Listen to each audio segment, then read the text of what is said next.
Hi, good afternoon. My name is Denise. I am a CPA for Hurtado CPA Form, and I am also a board member of the Board of Accountancy, and I am here to talk to you today about two different careers for the Business Showcase.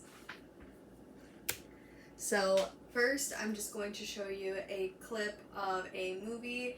This to me is just so funny because this is not what accountants do, okay? This is absolutely the opposite of what we want to be representing, but I thought that I would throw that in there because it's just super funny to see an action movie like The Accountant make such a funny depiction of an accountant. So that's what this clip is here. So, objective and organization. You will get to learn about amazing careers that you can get if you are an accounting major. So, certified public accountants and financial analysts can be compared and contrasted using these four criteria: job outlook, salary, work-life balance, and licenses and certificates. So first we're going to start off with a certified public accountant. So we're going to talk about the job description, the job outlook, and the job salary. So what do certified public accountants do? Accountants provide accounting, auditing, tax, financial planning, and management consulting services, having met all parts of licensure. So a CPA is a little bit different than a regular staff accountant. A certified public accountant does hold a license as a certified public accountant. Okay, so that's just a little bit of the difference there. The job outlook looks like 124,000 job openings a year with 5% increase in the next 10 years.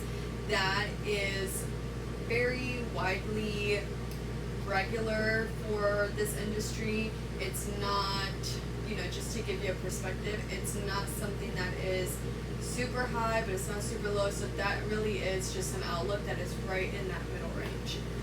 The median annual wage is $81,680 as of May 2024.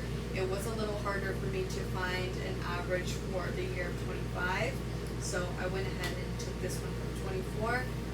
But I'm sure that you can assume with inflation and the economy and just the state that we're in, that it could be a little bit different from the last year.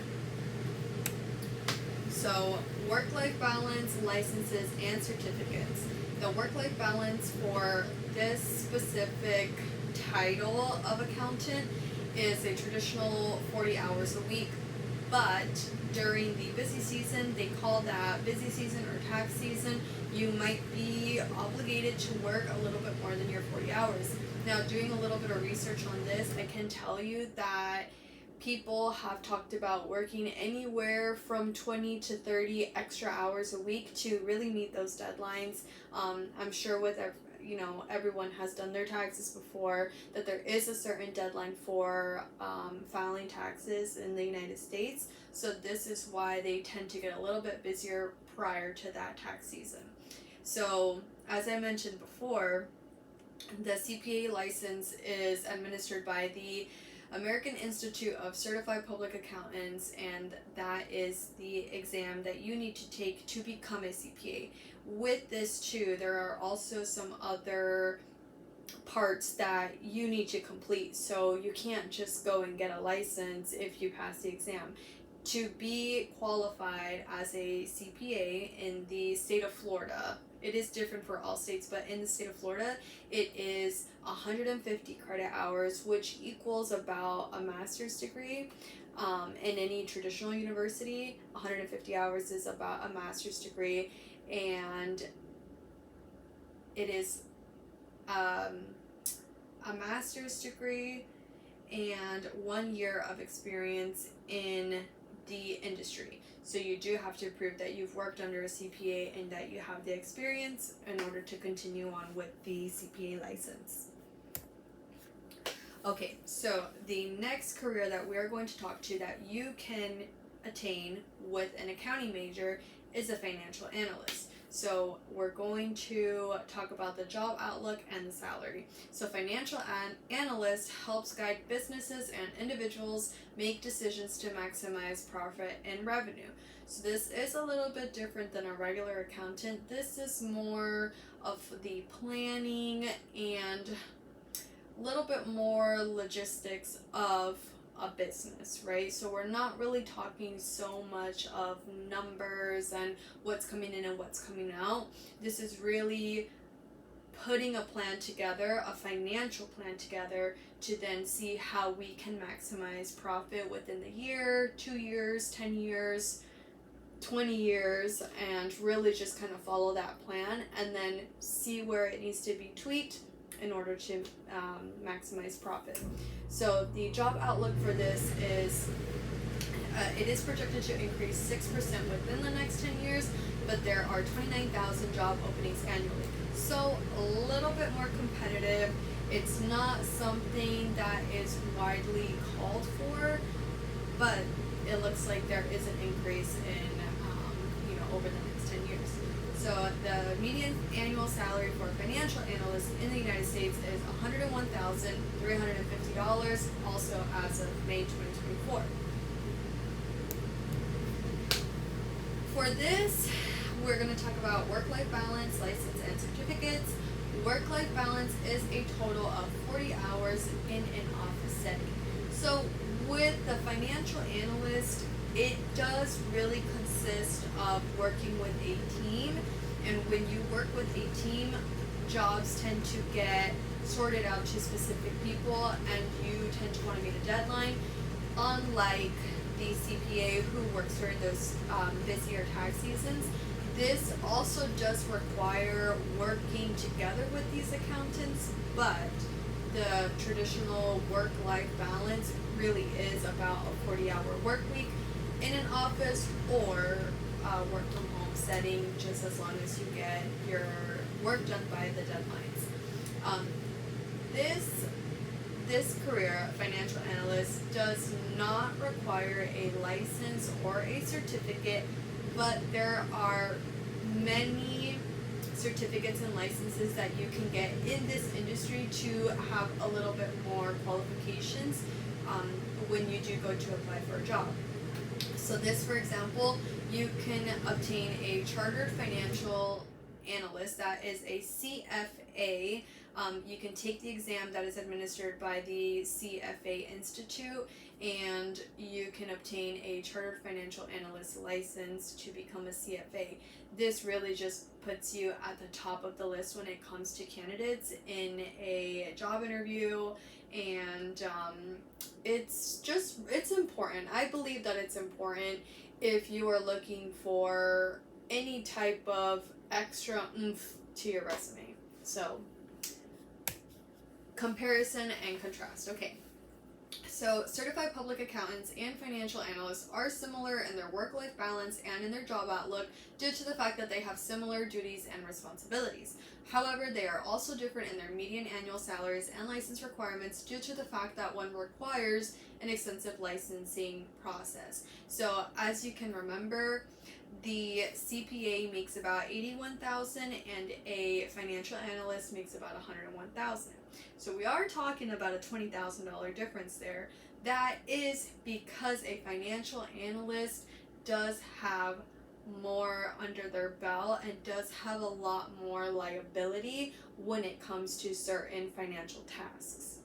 They also work with teams. That is why the work-life balance looks a little bit different than a CPA who most times might work individually. So for me, if you're looking for the best job outlook, and not only outlook but really security, I think that a CPA license would be best for you. If we're looking at the statistics from the Bureau of Labor Statistics, this would really show you that a CPA job is more secure rather than a financial analyst who doesn't have that much increase. One had 10%, financial analyst had 6%. You can see, just doing the math there, that it would make more sense to, obtain a CPA license. So, again, if you're looking for the best annual salary in Florida, a financial analyst would be better for you. just based off of the fact that they have $101,000 salary. So my final thoughts here. My advice between these two jobs really depends on the work-life balance that you're more comfortable with. Although CPAs have more opportunities in entrepreneurship, this might not be something that you'd like to pursue. If you're more comfortable working for a company, a career in as a financial analyst might be better for you in terms of hours worked weekly. So this being said, you do have the ability to really open your own business and work for yourself as a CPA, because you will hold that license to really be able to provide any type of accounting service, and you can work for yourself. Now, financial analyst does have an advantage very similar, but as a CPA, it would make more sense to be independent and to work independently. Now, financial analyst, the job competition is, the job itself is competitive. So that's just something that you really have to think about when you want to stay in the state that you live in, or you don't want to commute. Like, those are sacrifices that you would probably have to make if you wanted to become a financial analyst, because they're not open everywhere, unlike a CPA. Alright, and then, okay, so now for questions and answers. Which accounting career do you think offers the most opportunities for growth, and why? So in my opinion, I do believe that the career that can offer you the most opportunity for growth would be a CPA. So the CPA license does require you to have 150 credit hours, but you can start taking certain parts of the exam if you have 120 hours or more. So in my research, I did see that most people, once they have obtained 120 credit hours, which is equal to about a bachelor's degree, then they'll start taking certain parts of the exam while they're finishing their master's. And so while you're interviewing for different types of jobs, a lot of companies love to see that you are already, one, a candidate for the CPA license, that you've already got these tests knocked out of the way, but they will also notice that you are actively working towards licensing. So that, I believe, just puts you at a better opportunity for growth, because they will hire you, right? And then they'll encourage you and mentor you till you get up to the point where you are able to apply for the license. So the next question, what skills or personal qualities do you think are more important for someone to succeed in an accounting career? Now, again, with my research, I can tell you that a lot of people will recommend having a really good certificate in Excel, because lots of companies love to see that you are really good at Excel, pivot tables, VLOOKUP, XLOOKUP. These are certain things that really makes you stand out more than the other people that might be qualified for the job. So you can take a course for Microsoft Excel and receive the certification. That would put you just, already higher in your skills that would qualify you. Also, any other type of accounting software, such as QuickBooks, that's a really common one. If you know how to navigate QuickBooks or any other softwares that a accountant might use, this really does just kind of put you at the top of the list in comparison to other candidates. So thank you very much for listening. If anybody has any other questions, let me know. Okay, thank you so much for your time. Have a good day.